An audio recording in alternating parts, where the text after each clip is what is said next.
Pollo! I'm the brownest man in Metamora, Illinois, and this is the recap video for my 5 videos on the early-ish 1930s, in which I talk about things I left out of the videos, correct mistakes that I made in the videos, and answer questions from Gaon and Navi level patrons on Patreon. First up, a correction, or maybe an elaboration. The Nazis didn't actually call themselves Nazis, because it was popularized by the Social Democrats as an insult.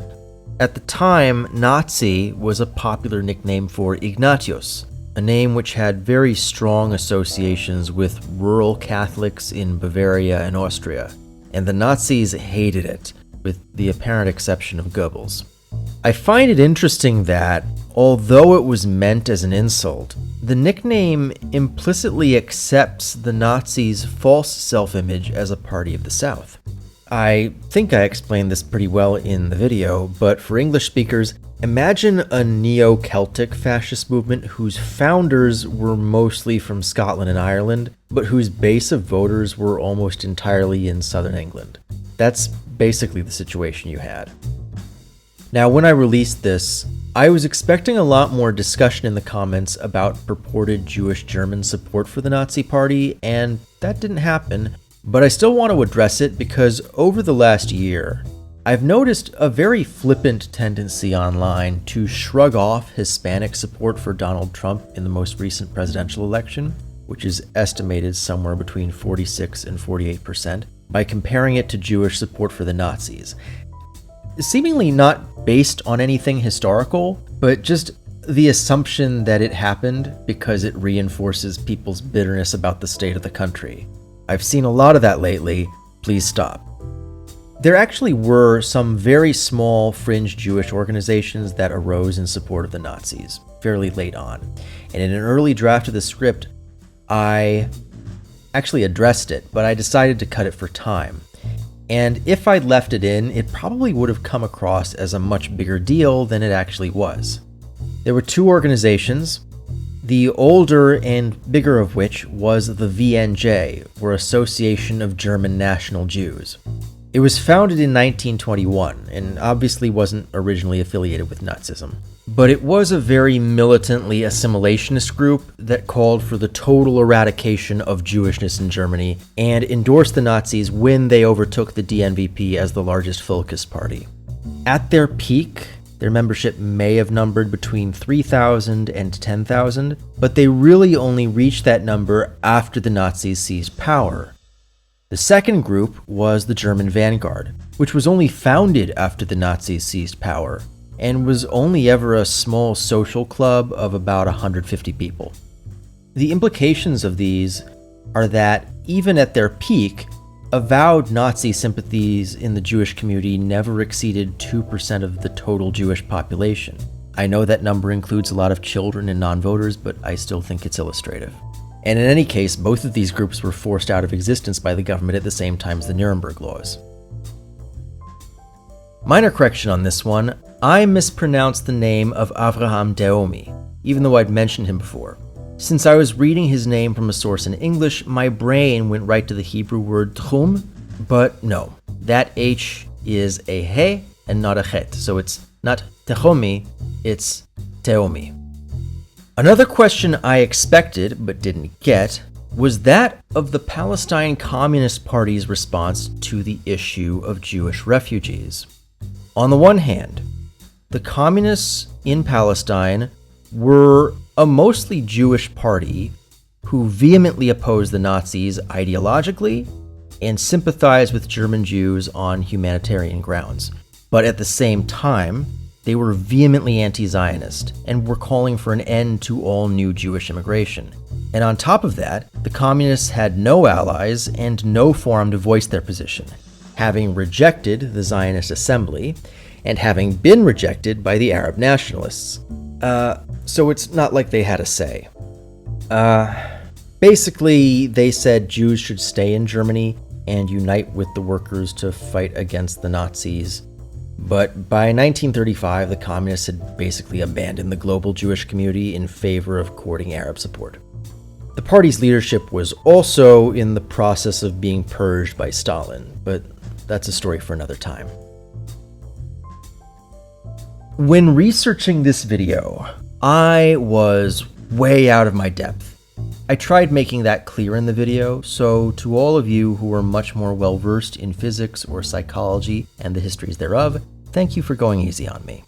My philosophy writing the script was that my job is to explain history, not science, so it was best to tread lightly. And if you had any minor issues with how I described certain concepts, I'm sorry, but I do get the impression that most of the complaints I got were more semantic than anything else. Minor correction, Max Talmey was born in what's now Lithuania, not Latvia. Another minor correction, I said that Einstein was given a research chair at the Humboldt University of Berlin, but it wasn't called that until 1949, when it was renamed by the occupying Soviets. Before that, it was known as Friedrich Wilhelm's University of Berlin. While I didn't use Hank Green's Crash Course History of Science as a source for this episode, I did use it as a kind of jumping off point to get into that research. And curiously, I found some errors in his videos on both Einstein and Freud regarding the role that anti-Semitism played in their early careers. I don't want to belabor the point, I think these were honest mistakes. But for anyone who's seen his videos as well as mine, I want to make clear that these were mistakes rather than omissions by me. The first mistake was the claim that Einstein wasn't able to find a job in his field after graduation because he was Jewish. In fairness, Einstein himself considered that a possibility. However, his grades were also terrible, largely owing to a personal animosity between him and his final professor, which was totally unfair. So if anti-Semitism was a factor in Einstein's unemployment, it was only an additional hurdle in an already uphill battle.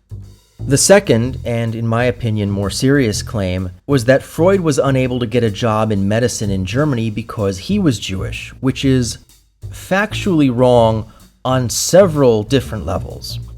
One, Freud never tried to get a job in medicine in Germany. This is a man who lived almost his entire life in Austria and made no indication of wanting to study or work anywhere but Vienna, even if he constantly talked shit about it. But even if he had, medicine was almost certainly the least anti-Semitic discipline in Imperial German academia.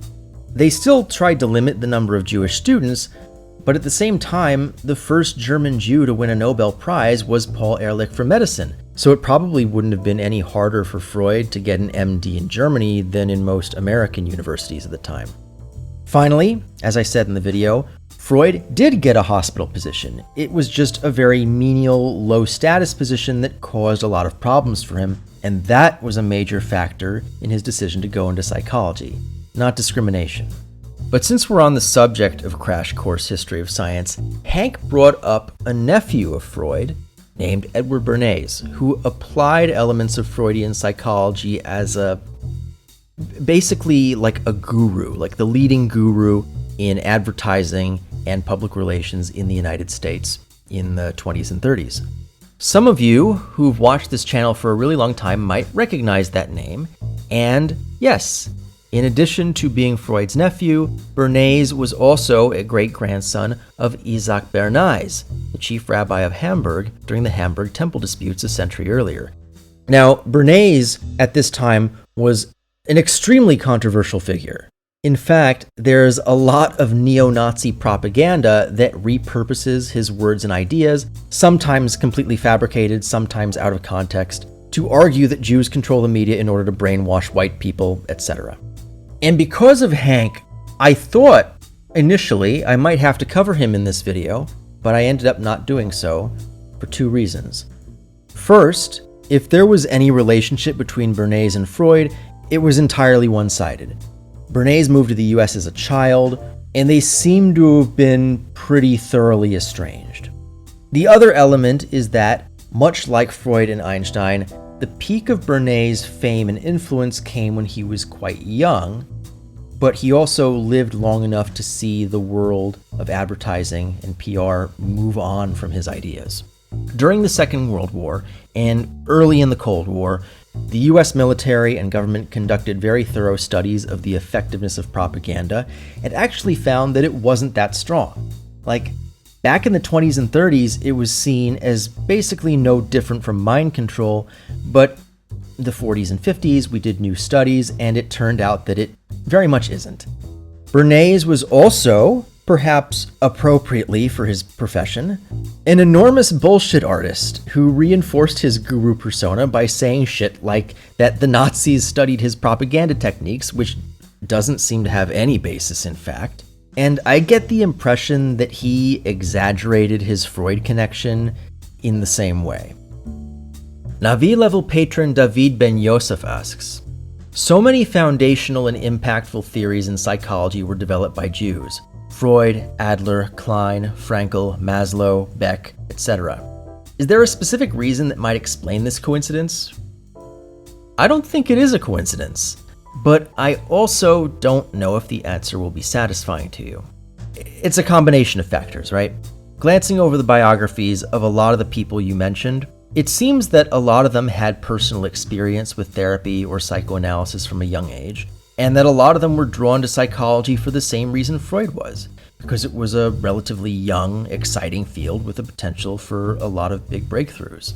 And by the same token, being a relatively new field, it didn't have the kind of entrenched establishment that might try to avoid associating with minorities. Of course, there's also an element of Jewish excellence, right? Success begets success, you know? And I think to see Jewish figures at the top of the field being treated seriously and respectfully without their Jewishness being an issue probably encouraged many younger people to follow in their footsteps. And this doesn't just apply to psychology. This was true of medicine, of chemistry. How many young Jews were inspired to get into physics because of Einstein? Because there were a lot. Was there a cultural element? Maybe, probably. I won't pretend to know what that would be, but if you look at the places where mental health really took off, both in being at the forefront of the science and in the general popularity of treatment, it was France and the US. So it's entirely plausible that the same could also be true of the Jewish world, particularly west of the Mendelssohn line. Minor correction.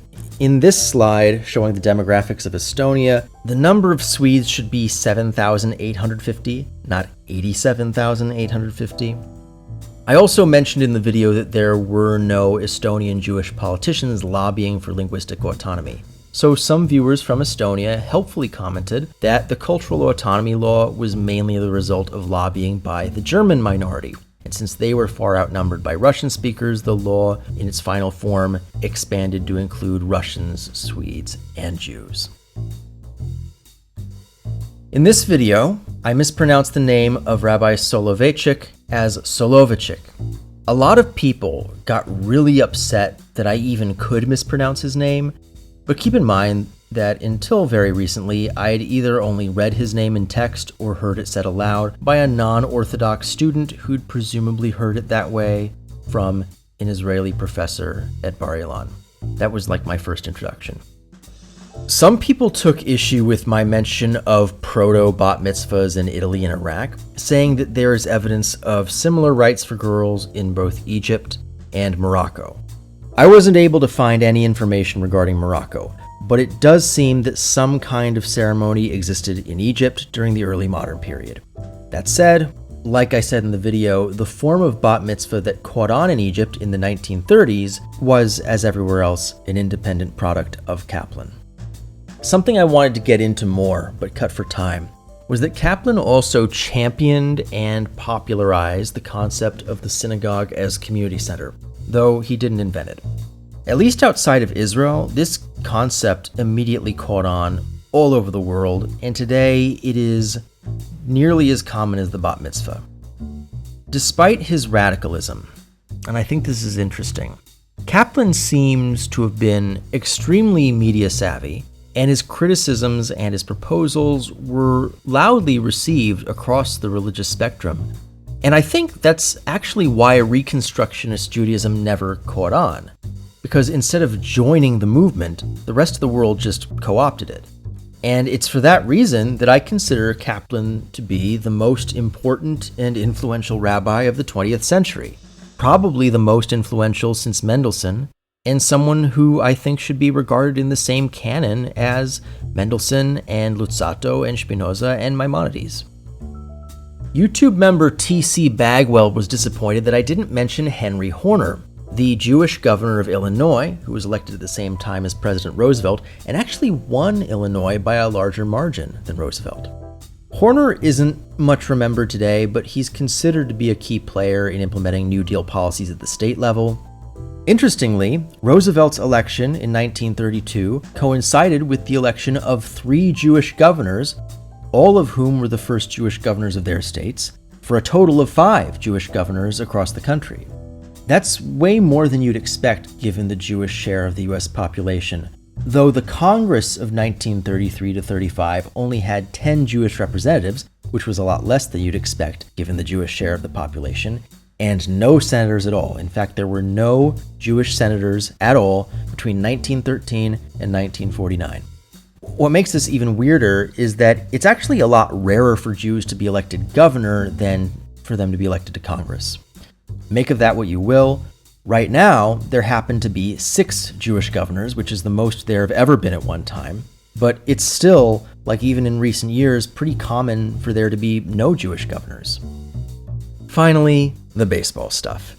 Regarding the 1935 season, I was criticized for shortchanging New York Giants catcher Harry Danning, who was mediocre to bad in his early career, in part because he was a backup who didn't get much time either at the plate or behind it. But he did become an everyday player from 1937 to 1940 and was an all-star in every season between 1938 and 41, though he probably wouldn't have made it there in today's game. More seriously, I got way more complaints that my list of 2025 Jewish major leaguers was one short. There were actually 13 Jewish players in Major League Baseball this season, and the one I missed was Harrison Bader, who clearly had a decently productive season, but hasn't found a permanent home with any team since entering free agency. It's unfortunate that I didn't include him because he's arguably the most overtly Jewish player. Displays of religion are extremely common in baseball, but that's mainly a function of baseball players being disproportionately Catholic or evangelical. About a month ago, I asked some players to email me about this because I've never seen a Jewish player do this, so I was curious. But it's super common for Catholic and evangelical players to, kiss the hand and point up after reaching base. As a more extreme example, maybe the most extreme, there's a player on my favorite team who will go unnamed, but is almost universally hated by baseball fans because he is a raging bigoted fascist who is also bad at baseball. He's like a papal revanchist, and he makes these very labored, ostentatious displays of prayer on the pitcher's mound, both before and after playing, while also doing nothing to warrant even a modest display of thankfulness. If you know, you know. Only 2 Jewish players reached out to me, so I'm none the wiser if there's an equivalent Jewish tradition of athletic prayer. If I'm being honest, I think there are a lot of factors specific to Judaism that probably make prayer in sports a lot less common, but if you're watching any of these guys next year, or any other Jewish players who might debut, keep an eye on what they do when they get on base, if they're a hitter, or if they're a pitcher, what they do when they complete a scoreless inning. And that's the first 5 videos of the 1930s. Before continuing onward through that decade, I think it's time for a new special. It'll come out next month, and may be the biggest special I've ever done since it involves one of the largest Jewish populations of any country in the world, and I actually traveled for it. Ever since the Mexico special came out, I've seen a lot of speculation about whether my next video would be about Argentina. Let's just say that in making this video, I visited a part of Latin America.